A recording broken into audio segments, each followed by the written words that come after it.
खुलुमबाय लोगोफोर, गोजोन फुंबिलि बयनिसिमबो। नोंथांमोनखौ डियार ब्रह्म चेनेलाव आरो फिन खेबसेबाव बयखौबो बरायनाय जाबाय। आं दिनै नोंथांमोननि सिगाङाव आरोबाव माखासे गोदान खौरां लानानै फैबावलायबाय। आसा खालामो नोंथांमोनहा खौरांखौ खोनासंनानै मोजां मोनगोन। दिनैनि गिबि खौराङाव दङ आसाम सोरखारा 9,000 फोरोंगिरि थिसनगोन आरो BPL फरायसाफोरनि थाखाय मासुलखौ रेहाय होगोन। सोलोंथाइ मन्थ्रि डक्टर रनेश पेगुआ बुंदों। दानिफ्राय रायजोनि सोलोंथाइ बिफानाव 4थि थाखोनि साख्रि थानाय नङा। आसाम सोरखारनि सोलोंथाइ बिफाना दा फरायसालिफोराव 4थि थाखोनि मावफारियाफोरखौ थिसननाय नङा। फरायसालिफोराव 4थि थाखोनि मावफारियाफोर थिसननायखौ लानानै दान्थे-बिदान्थे जानायनि जाहोनाव सोलोंथाइ बिफाना बे थांखिखौ लादों। मैया दिसपुरनि जनता भवनाव खुंनाय गिबि मन्थ्रिनि जर'खा बिथांखिनि सिङाव रायजोनि सोरखारि आरो प्रभिन्सियेलाइज फरायसालिफोरनि 12 आरो 12 थाखोनि फरायसाफोरनो मासुल रेहाय होनायनि रां हगारनायनि मोनसे जर'खा हाबाफारियाव बाहागो लानानै सोलोंथाइ मन्थ्रि डक्टर पेगुआ बे बाथ्राखौ फोरमायो। बबेखानि फरायसालिफोराव 4थि थाखोनि साख्रिनि जायगायाव माल्टिटास्किं मावफारियाफोरखौ थिसननाय जागोन। आसाम सोरखारनि सोलोंथाइ बिफाना बे माल्टिटास्किं मावफारियाफोरखौ थिसननायाव जर'खा बिफाव लानाय नङा। बेनि सोलायै फरायसालिफोरानो बे मासिखौ थिसननायनि बिबानखौ मावफुंगोन। बेनि अनगायैबो फोरोंगिरिफोरनि थिसनथायनि आयदायाव बिथाङा बुंदोंमोन दि दानिफ्राय फोरोंगिरि थिसननायनि बिखान्थिया फरायसा आरो आयदाफोरनि रुजुनायाव खालामनाय जागोन। बेनि थाखाय दानिफ्राय आयदानि गुवारै फोरमायथिबो होनांगोन।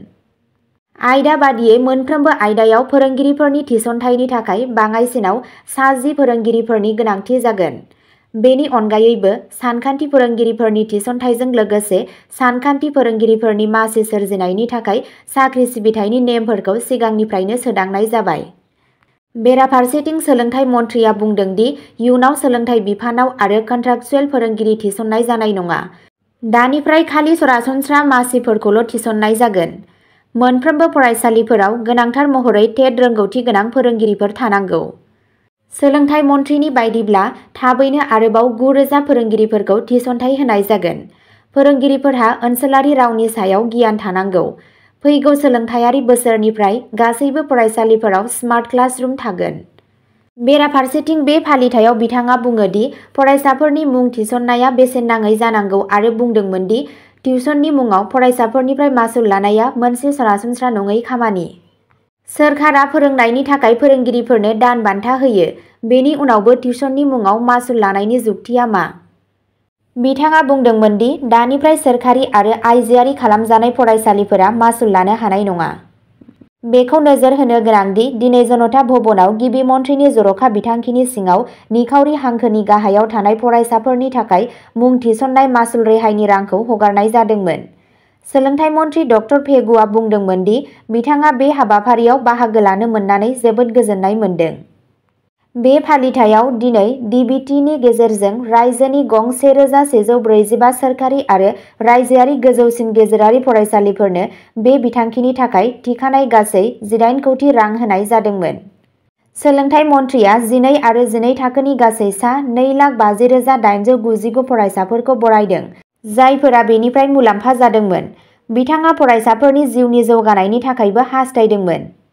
डक्टर पेगुआ बुङो, जों मिजिं थिदों दि हादोरसानि सोलोंथाइ बिथिंखौ जौगाहोनो थाखाय मानगोनां गिबि मन्थ्रि डक्टर हिमन्त बिश्व शर्मानि दैदेननायाव बेफोरबादि नाजानाया गासै फोरोंगिरि आरो फरायसाफोरनि सिबिथाइ आरो नागिरनायनि गेजेरजों फिथाइगोनां जागोन। सोलोंथाइ नेहाथारि श्री नारायण कनभार आरो फरायसालि सोलोंथाइ बिफाननि गुबुन मावख'गिरिफोराबो बे फालिथायाव दंमोन। नैथि खौराङाव दङ प्रमद बर'आ बाक्सायाव गोनांथार राहा लामानि थाखाय अन्थाइ खाम्फा गायसनदों। बिटिआरआ गावनि जौगाखां दावबायनायाव मोनसे मख'जाथाव माइल खुन्थिया नुनो मोन्दों। खौरां बिजोंनिफ्राय मिथिनो मोननाय बायदियैब्ला मैया बिटिआरनि CM प्रमद बर'आ बाक्सानि दलबारियाव NH-127E निफ्राय Eklavya model residential school EMRS जों फोनांजाबनाय लामानि अन्थाइ खाम्फा गायसनदों। बे गोनांथार मावथांखिनि थांखिया फोनांजाबनायखौ बांहोनाय आरो बाक्सानि सुबुंफोरनि थाखाय गोदान खाबु सोरजिनाय।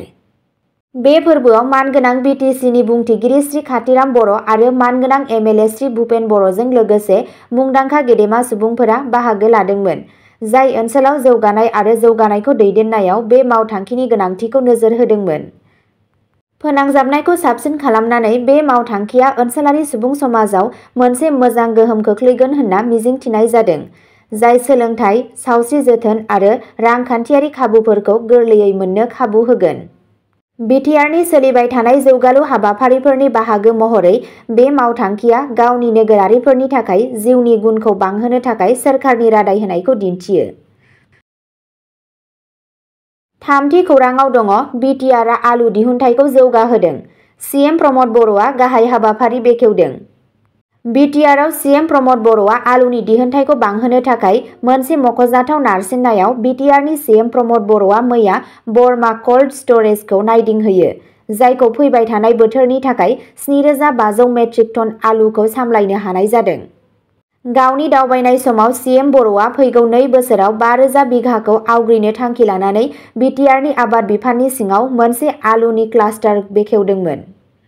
बे हाबाफारिया आबादारिफोरनि आयखौ बांहोगोन आरो आलु दिहुनथायाव गावखौ सोनारनायखौ बांहोगोन होनना मिजिंथिनाय जादों।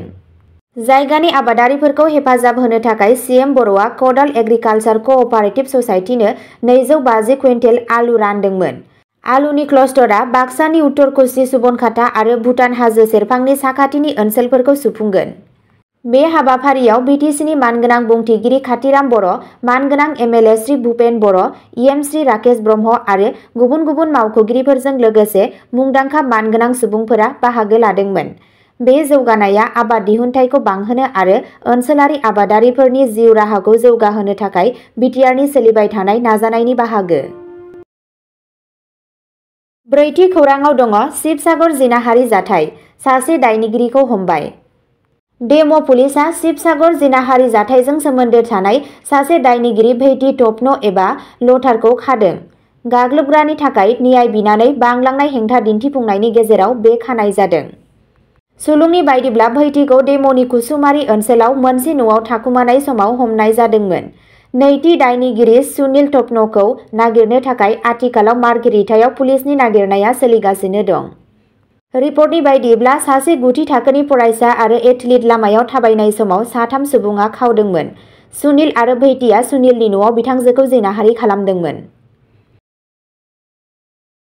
5थि खौराङाव दङ आसामनि धेकियाजुलियाव लांदां हाखराव गोग्लैना सासे सुबुंनि जिउ खहा। मोनसे दुखुनांथाव जाथायाव आसामनि सनितपुर जिल्लानि धेकियाजुलियाव सासे सुबुङा लांदां हाखराव गोग्लैना जिउ खोमानो गोनां जायो। सुलुङाव फोरमायनाय बायदिब्ला थैनाय सुबुंखौ धेकियाजुलिनि भुटपारानि थागिरि बिरसा बरहय होनना सिनायथि होदों। मोननाय खौरांनि बायदिब्ला बे हाखरखौ Mukund systems and networking private limited मुंनि मोनसे कम्पानिया जावखांदोंमोन।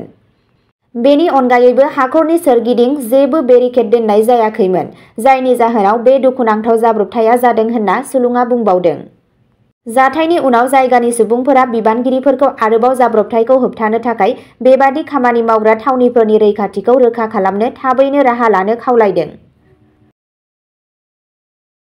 6थि खौराङाव दङ बङाइगावआव गुवाहाटी पुलिसआ खावनाय साखा खबब्रै गारि बोखांदों। गुवाहाटी पानबाजार पुलिस थानानि मोनसे हान्जाया बङाइगाव पुलिसनि हेफाजाबाव 27 नबेम्बराव साहा बङाइगाव ओनसोलनिफ्राय खावनाय हेचबेक कार AS19M1424 नम्बर गोनां गारि बोखांनो हायो। बोखांनाया खावनाय गारिफोरनि सायाव सोलिबाय थानाय नायबिजिरनायनि बाहागोमोन। बिबानगिरिफोरा आथिखालाव बेखौ थि खालामनो थाखाय खामानि मावगासिनो दं दि कारखौ थाबैनो बिनि थार बिगोमानो गथायना होयो। 7थि खौराङाव दङ इटानगर लुनाय जायगायाव आसामनि 2 मावसाफोरखौ गोथाङैनो फबनाय जादों, 2 जोखोम जादों। 26 नबेम्बरखालि अरुणाचल प्रदेशनि इटानगरनि डनि कल'नियाव मोनसे लुनाय जायगायाव हा गिसिखानायनि जाहोनाव 2 मावसाफोरा जिउ खोमानांदोंमोन आरो गुबुन 2आ जोखोम जादोंमोन। मिथिनाय बायदिब्ला लोब्बा थानाय 4 सुबुंफोरा आसामनि थागिरि।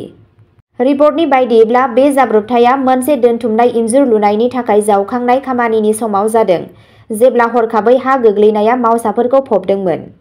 थैनायफोरनि सिनायथिखौ 45 बोसोर बैसोनि जहान हेमरान आरो 46 बोसोर बैसोनि बिजय बाग होनना मिथिनाय जादों।